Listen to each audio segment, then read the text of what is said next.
How to protect yourself against negative influences. To protect yourself against negative influences, whether of your own making or the result of the activities of negative people around you, recognize that you have a willpower and put it into constant use until it builds a wall of immunity against negative influences in your own mind. Recognize the fact that you and every other human being are by nature lazy, indifferent, and susceptible to all suggestions which harmonize with your weakness. Recognize that you are by nature susceptible to all the six basic fears and set of habits for the purpose of counteracting all these fears. Recognize that negative influences often work on you through your subconscious mind. Therefore, they are difficult to detect. And keep your mind closed against all people who depraise or discourage you in any way.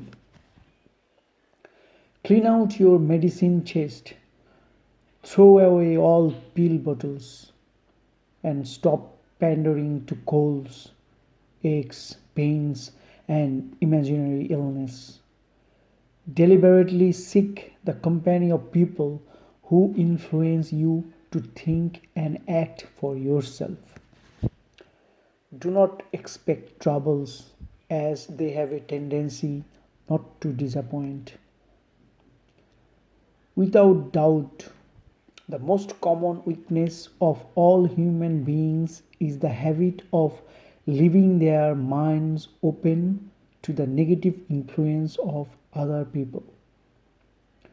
This weakness is all the more damaging because most people do not recognize that they are cursed by it, and many who acknowledge it neglect or refuse to correct the evil until it becomes an uncontrollable part of their daily habits.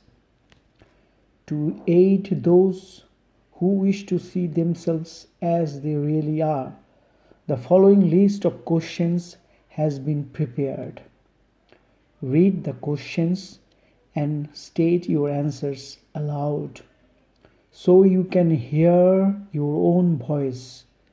This will make it easier for you to be truthful with yourself. Self-analysis test questions. Do you complain often of feeling bad?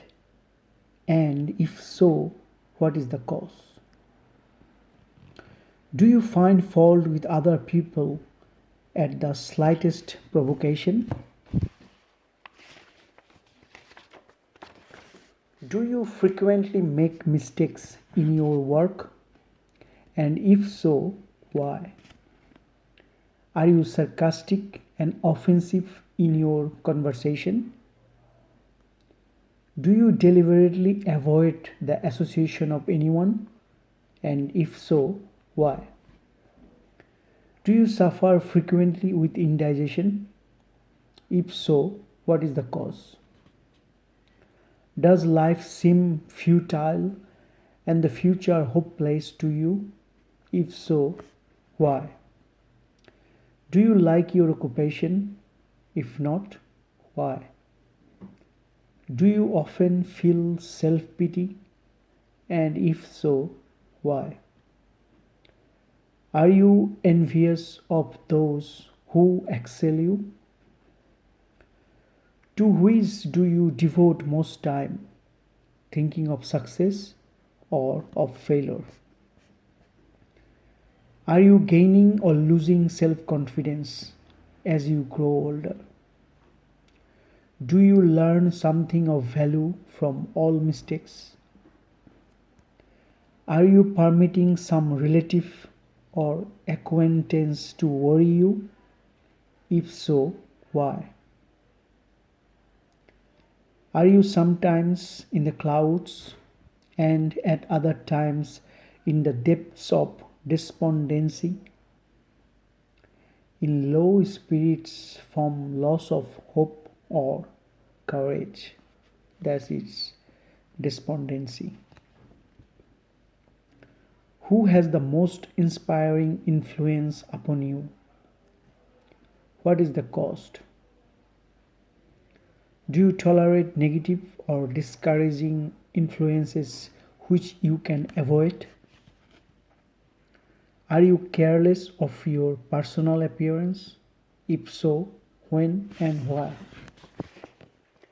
Have you learned how to drown your troubles by being too busy to be annoyed by them? Would you call yourself a spineless weakling if you permitted others to do your thinking for you? Weakling means physically weak and frail. So, would you call yourself a spineless weakling if you permitted others to do your thinking for you?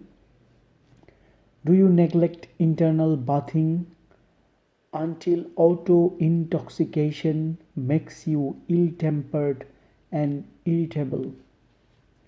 Do you neglect internal bathing until auto intoxication makes you ill tempered and irritable?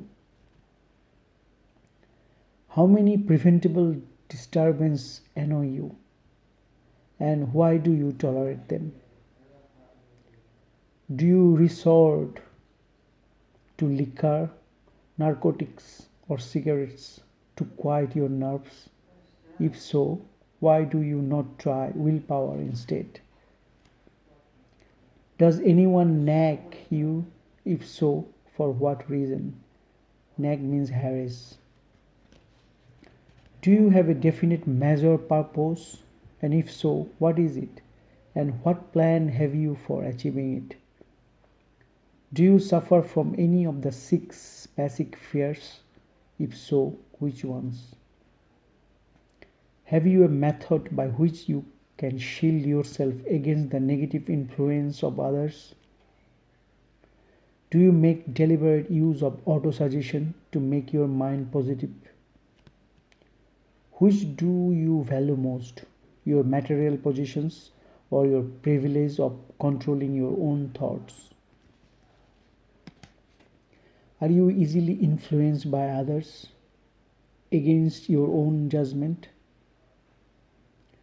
Has today added anything of value to your stock of knowledge or state of mind? Do you face squarely the circumstances which make you unhappy or sidestep the responsibility?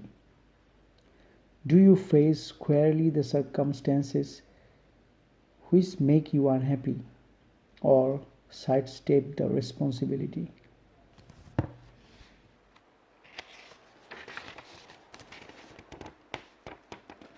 Do you analyze all mistakes and failures and try to profit by them? Or do you take the attitude that this is not your duty? Can you name three of your most damaging weaknesses? What are you doing to correct them? Do you encourage other people to bring their worries to you for sympathy? Do you choose from your daily experiences, lessons, or influences which aid in your personal advancement? Do you choose from your daily experiences, lessons, and influences which aid in your personal achievement? Does your presence have a negative influence on other people as a rule? What habits of other people annoy you most? Do you form your own opinions or permit yourself to be influenced by other people? Have you learned how to create a mental state of mind with which you can shield yourself against all discouraging influences? Does your occupation inspire you with faith and hope? Are you conscious of possessing spiritual forces of sufficient power to enable you to keep your mind free from all forms of fear? Does your religion help you to keep your own mind positive? Do you feel it your duty to share other people's worries? If so, why? Do you feel it your duty to share other people's worries? If so, why? If you believe that birds of a feather flock together, what have you learned about yourself by studying the friends whom you attract? If you believe that birds of a feather flock together, what have you learned about yourself by studying the friends whom you attract? What connection, if any, do you see between the people with whom you associate most closely and any unhappiness you may experience? Could it be possible that some person whom you consider to be a friend is in reality your worst enemy because of his negative influence on your mind? By what rules do you judge who is helpful and who is damaging to you? Are your intimate associates mentally superior or inferior to you? How much time out of every 24 hours do you devote to your occupation, sleep, play and relaxation, acquiring useful knowledge? Plain waste. Who among your acquaintances encourages you most, cautions you most, discourages you most, helps you most in other ways? What is your greatest worry? Why do you tolerate it? When others offer you free, unsolicited advice, do you accept it without question or analyze their motive? What above all else do you most desire? Do you intend to acquire it? Are you willing to subordinate all other desires for this one? How much time daily do you have devoted to acquiring it? Do you change your mind often? If so, why? Do you usually finish everything you begin? Are you easily impressed by other people's business or professional titles, college degrees, or wealth? Are you easily influenced by what other people think or say of you? Do you cater, it means related or attach? Do you cater to people because of their social or financial status? Whom do you believe to be the greatest person living? In what respect is this person superior to yourself? How much time have you devoted to studying and answering these questions? At least one day is necessary for the analysis and the answering of the entire list. If you have answered all these questions truthfully, you know more about yourself than the majority of people. Study the questions carefully. Come back to them once each week for several months and be astounded at the amount of additional knowledge of great value to yourself you will have gained by the simple method of answering the questions truthfully. If you are not certain concerning the answers to some of the questions, seek the counsel of those who know you well, especially those who have no motive in flattering you, and see yourself through their eyes. The experience will be astonishing.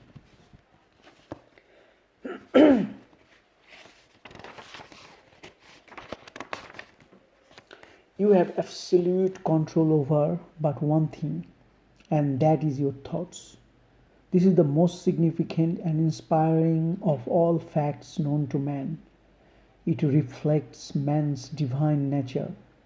This divine prerogative is the sole means by which you may control your own destiny. If you fail to control your own mind, you may be sure you will control nothing else. If you must be careless with your possessions, let it be in connection with material things. Your mind is your spiritual state. Protect and use it with the care to which divine royalty is entitled. You were given a willpower for this purpose. Unfortunately, there is no legal protection against those who, either by design or ignorance, poison the minds of others by negative suggestion. This form of destruction should be punishable by heavy legal penalties because it may and often does destroy one's chances of acquiring material things which are protected by law.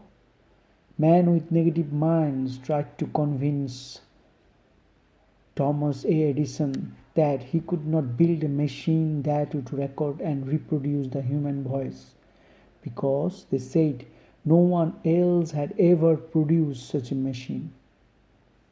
Edison did not believe them. He knew that the mind could produce anything the mind could conceive and believe, and that knowledge was the thing that lifted the great Edison above the common herd. Man with negative minds told F. W. Woolworth he could go broke trying to run a store on 5 and 10 cent sales. He did not believe them. He knew that he could do anything within reason if he backed his plans with faith. Exercising his right to keep other men's negative suggestions out of his mind, he piled up a fortune of more than $100 million. Man with negative minds told George Washington he could not hope to win against the vastly superior forces of the British, but he exercised his divine right to believe. Therefore, this book was published under the protection of the Stars and Stripes, while the name of Lord Cornwallis has been all but forgotten. Doubting Thomas scoffed scornfully when Henry Ford tried out his first crudely built automobile on the streets of Detroit. Some said the thing never would become practical. Others said no one would pay money for such a contraption. Ford said, I will build the earth with dependable motor cars. And he did.